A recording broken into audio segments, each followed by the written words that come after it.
Welcome to The Explainer. Today we are diving deep into the molecule that literally makes you, you. We're talking about DNA. So, let's kick things off with a huge question. Think about it.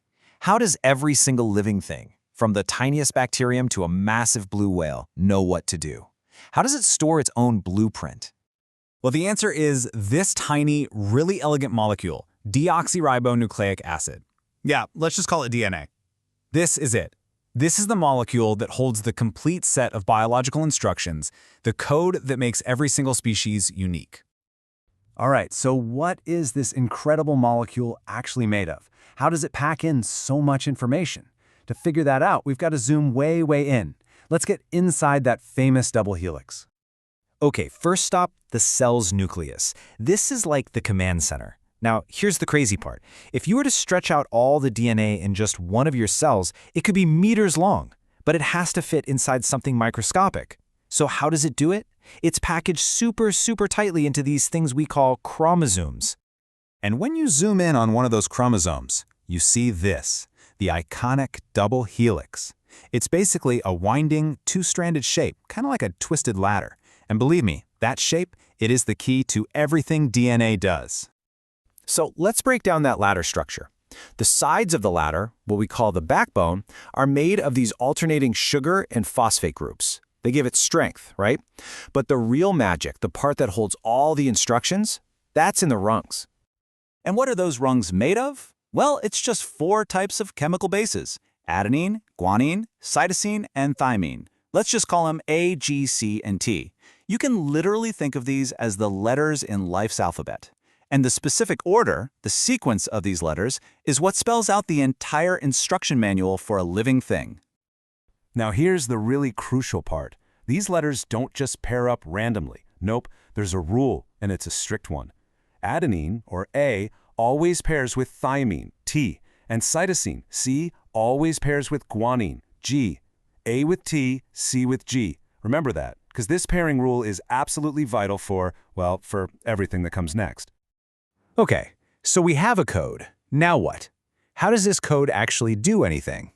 Well, that brings us to DNA's first superpower, providing the instructions to build the things that do pretty much all the work in our bodies, proteins. You see, a specific section of that DNA code is what we call a gene. And you can think of each gene as a recipe for one specific protein. And proteins, they're the workhorses of the body. They're what build our tissues, digest our food, fight off infections. You name it, a protein is probably doing it. So how does the cell actually read that recipe and build the protein? It's a 2-step process. First up, we've got something called transcription. This is where the cell makes a temporary copy of the gene, kind of like jotting down the recipe on a note card. That copy is a molecule called mRNA. Then, step 2 is translation. The cell's machinery grabs that mRNA note card, reads the instructions, and starts assembling the protein piece by piece from building blocks called amino acids. But, just having the instructions isn't enough. What happens when cells need to divide? That's where DNA's second superpower comes in. Its amazing ability to make a perfect copy of itself. This is how it makes sure every single new cell gets the complete instruction manual. And this all comes back to that brilliant double helix shape. The scientists who first figured it out said the structure itself provides a simple way for it to be copied. Because those 2 strands are complementary, remember, A always with T and C always with G, one side is basically a perfect mirror image of the other. So, when a cell is getting ready to divide, the first thing that happens is the DNA ladder starts to unzip right down the middle. It's like a zipper being pulled apart, breaking those little bonds between the base pairs and creating 2 separate strands. And now, each of those unzipped strands acts as a perfect template.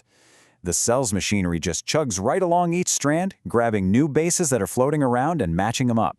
And it follows that same exact rule. A matches with T and C matches with G. No exceptions. And what's the result? Boom! 2 new, absolutely identical DNA molecules. And what's really cool is that each new molecule has one of the original strands and one brand new one. It's an incredibly elegant system, and it ensures that the genetic information gets passed on perfectly every single time a cell divides. Now, this whole unzipping and building process doesn't just happen by itself. It's all done by a team of specialized little machines called enzymes. Two of the superstars of this team are helicase. That's the unzipper that pries the two strands apart. And then you have DNA polymerase. That's the builder. It's the one that actually reads the template and adds all the new matching bases with incredible speed and accuracy.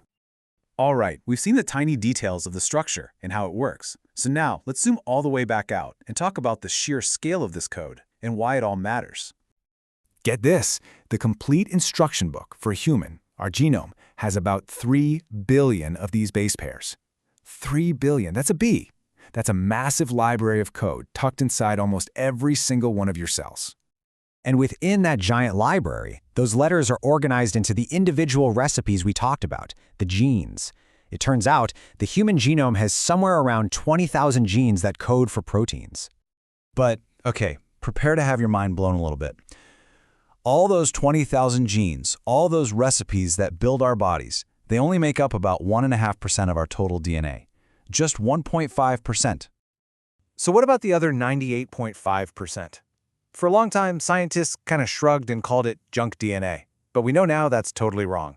This dark matter of the genome plays all sorts of crucial roles, like turning genes on and off. Figuring out what all of it does is still one of the biggest, most exciting areas of research today. So where does that leave us? Well, DNA is it. It's the code of life. It's the instruction manual for everything an organism is and everything it does. And as we get better at reading this code, understanding it, and even rewriting it, that opens up a whole new world of possibilities. And with it, some really deep questions about the future of, well, everything. The book of life is wide open, and we're really just learning how to read the first few pages.